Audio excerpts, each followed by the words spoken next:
Welcome to Cooking with Fiona, Season 2, Episode 5. Today I'm cooking mini chocolate chip muffins that are just as sweet as they sound.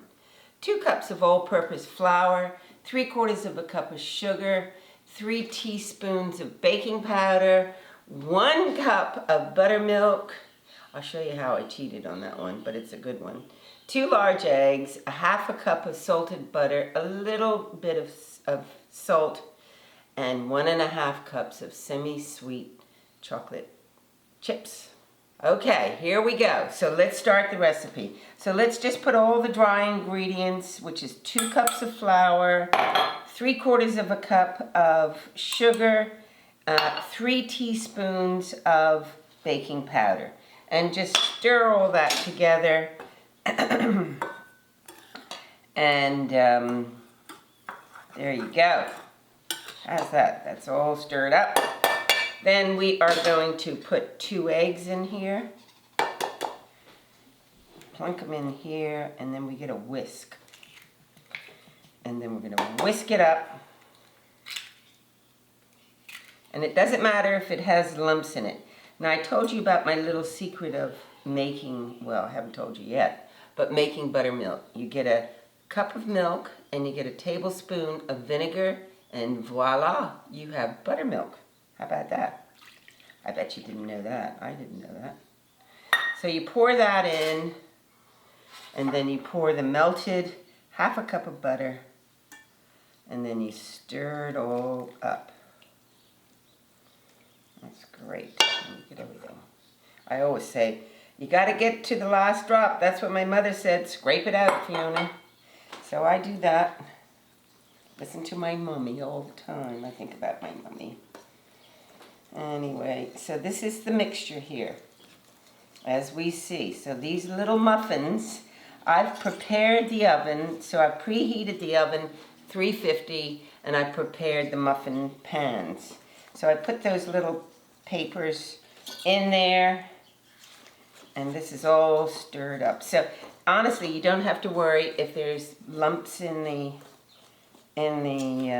mixture. Just stir it all up. So we're going to put almost all of the chocolate chips.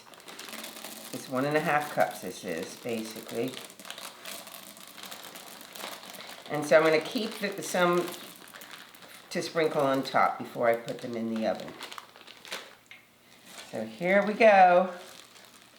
How about that? See that? There you go. So this is looking good, this is. So we've got to get a tablespoon. But before I start scooping them up and putting them into the muffin containers, I have a very, very interesting surprise guest this morning. His name is Kim White. He is the director of Cox Hallett Wilkinson Limited.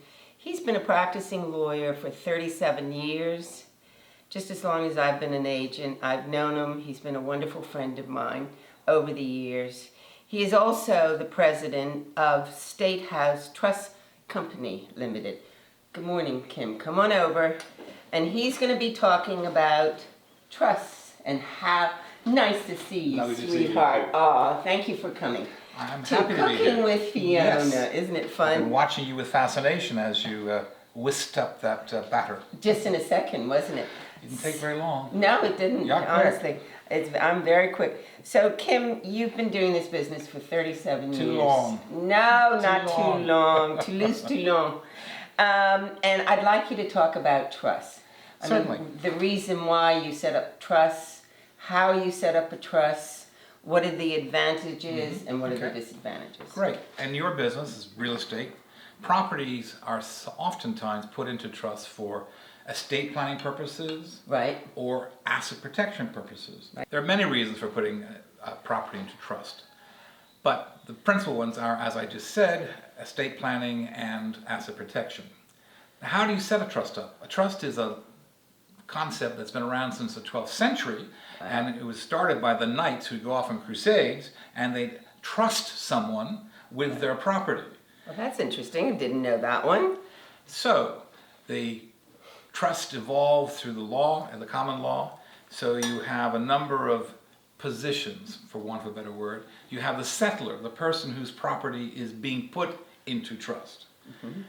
That's the settler. Then he puts the property into trust by giving it to someone, the trustee, who holds it for the beneficiaries, who are defined in the trust document, and he holds it for the beneficiaries on trust, subject to the terms of the trustee. Okay. Okay? So the next position that you can sometimes have in a trust is called a protector. A protector is a person who has power under the trust deed to change the trustee or change the beneficiaries.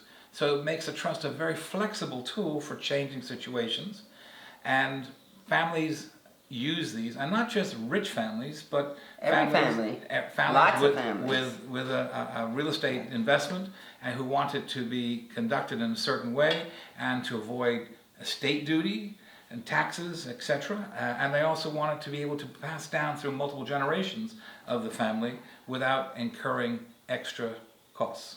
There are some people's situations which are not suited for a trust. Right. So they should consult with their lawyer if a trust would be of some use.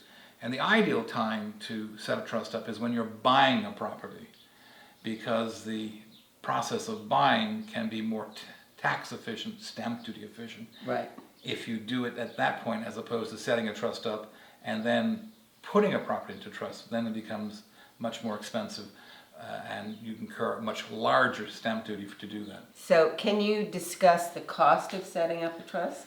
A cost of setting up a trust ranges from $1,000 to $5,000 in the sense of the legal fees, but that's on whether or not it's a very complex trust or a standard trust which contains all the usual powers that you want a trustee to have. Right. Then there is a cost if you are using a corporate trustee, annual cost, the fees that the corporate trustee would charge.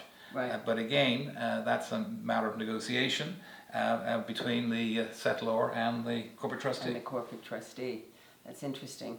So there's a lot of trusts in Bermuda, a lot of old trusts. There are a lot of old trusts indeed. Lots of old trusts. And a lot of international trusts, very large dynastic trusts that have been set up in Bermuda, and they continue to come because Bermuda is a very innovative jurisdiction with trust. Our Trustee Act is constantly being tweaked and looked at to make it different from other jurisdictions. Wow. and it draws in foreigners, to use our excellent. facilities. Yeah, it's good for Bermuda. It's an excellent thing for Bermuda. Oh, I think it's excellent. I really do, and I have someone, by the way, who might be of interest to you, so I will refer them to you. Well, I have a piece of property I need to sell. I'll refer it to you. That's what I'm looking for. So I referred several pieces of property I need to sell.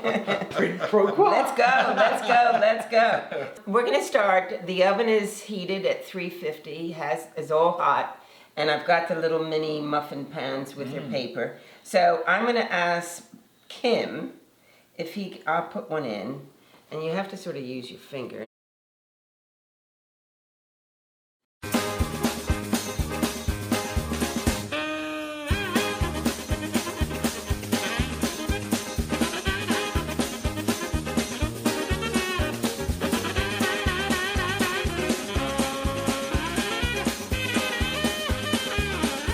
So all the muffins are in their little containers with great difficulty. It was very sticky. Very sticky, but we got it together.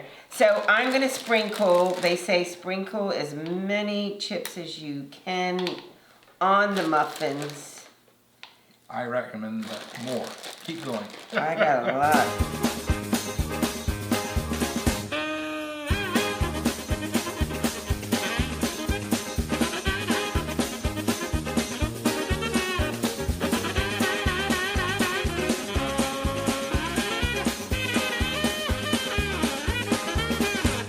There you go. I'll bring it over to you. Okay. You can. That'd be great. And we'll slide that in.